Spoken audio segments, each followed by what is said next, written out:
Alright y'all, something cool I found are these. They're Food Saver brand. They're made to work with the Food Savers that have the accessory port on the outside to vacuum can jars, vacuum seal jars.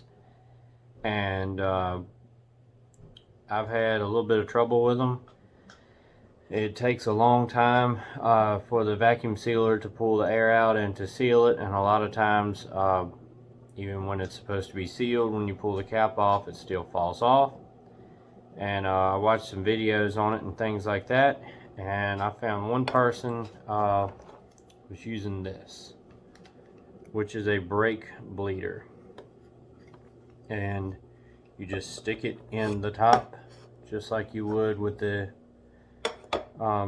Food Saver, and they said to pump it up to at least 15, so I go a little bit further than that.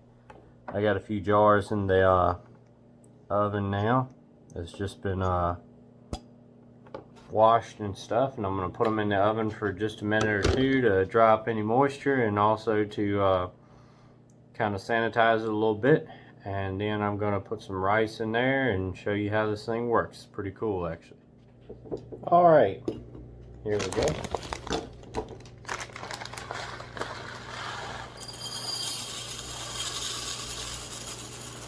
Just like normal canning, you want about an inch of head space.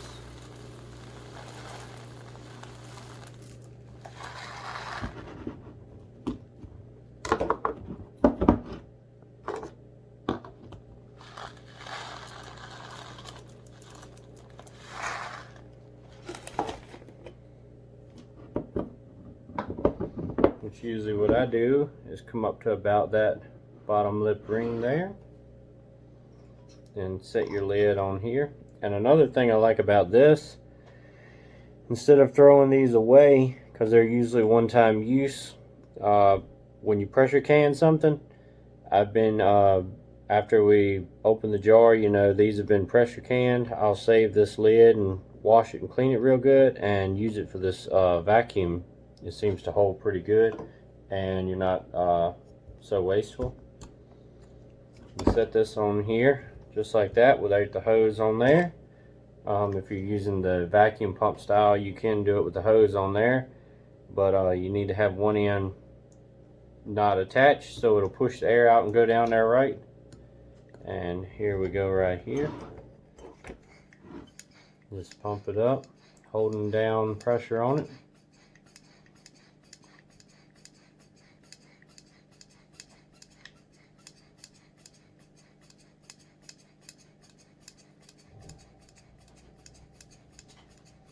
It does take a few minutes doing this. Alright, so you can see there, I've got a little over 15, between 15 and 20, something like that. So I'll pump it there and then just pull it off real quick like that, and it should be sealed. A lot of times when I pull it up, this seal will pop out, but it's okay, you can just pop it back in there. But seems to be sealed. Can't lift it up. And there you go. So that's pretty cool.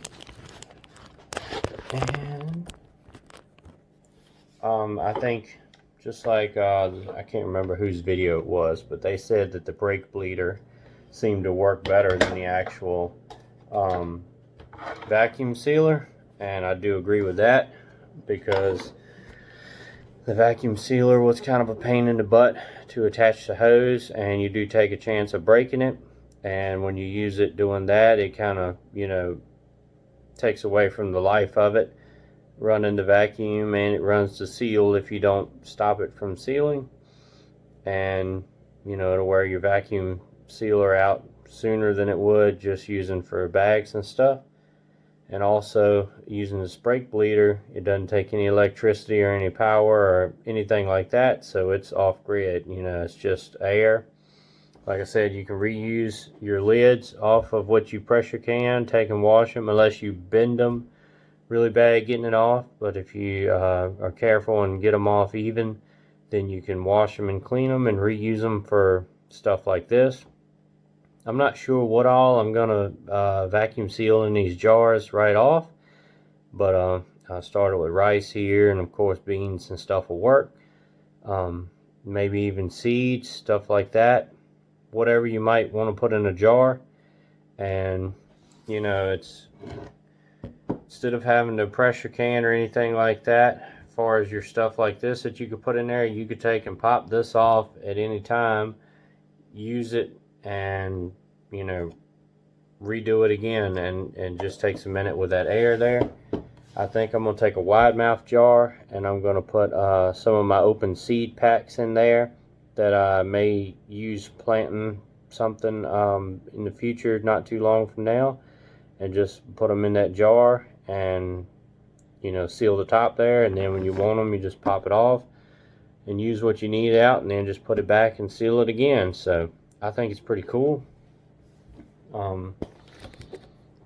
I got this brake bleeder at a local O'Reilly's. You may be able to find it somewhere else. Even Harbor Freight would be cheaper. This comes with a whole lot of stuff that I don't need. All you need is the bleeder with a, you know, skinnier type end on there. It's a bunch of weird looking ends in there, just so that it will fit down in here.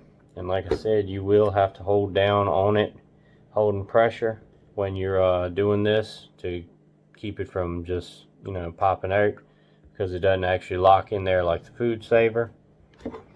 But anyway, I think it's something you might want to check out, because using these jars here and lids, it's reusable versus a vacuum seal bag. It's kind of a one-time use. And also it's definitely cheaper than Mylar bags. It will not last as long, probably, I'm not sure, but you can still put like oxygen absorber in there and stuff too, and get some more longer term out of it. But anyway, that's about all I got for this one. I thought it was pretty cool and pretty practical, something you might want to pick up. These things I ordered through Walmart, their Food Saver brand. I think it was like 20 bucks for the regular and the wide mouth, and it came with an accessory hose that didn't actually fit my particular Food Saver for some reason. I had to use the original hose that came with it, but there you go. Anyway, that's all I got for this one. Stay prayed up, prepped up, and strapped up. See ya.